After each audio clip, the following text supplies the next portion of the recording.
Welcome to the last breakfast. Please enjoy the video. You start by confirming prerequisites: licensed Xentry, compatible adapter, and stable vehicle voltage. Plug the adapter into the OBD-ROMAN 2 port and attach to your laptop. Once connected, power the ignition to accessory. Launch Xentry and choose the correct interface from the connection menu so the tool can identify the ECU network. You will see a device handshake. Wait for confirmation.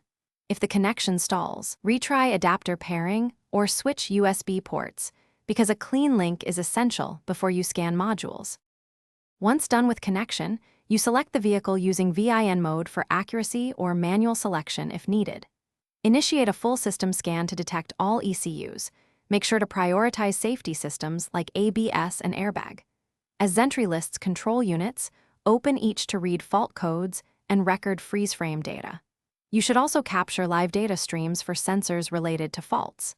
Save session logs and export DTC lists. These records let you correlate intermittent faults with live values during later troubleshooting. You can now perform guided tests, actuations, or coding. Follow on-screen Xentry prompts and confirm VIN matches before any coding to avoid misconfiguration.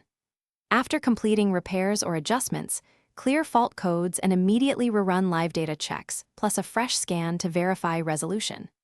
If faults return or Xentry times out, export the session log, update interface drivers, and repeat the connection steps. These logs help isolate communication issues.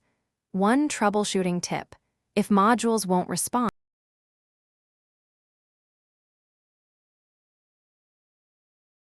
Thanks for watching. If this was helpful, leave a like and consider subscribing. See you next time.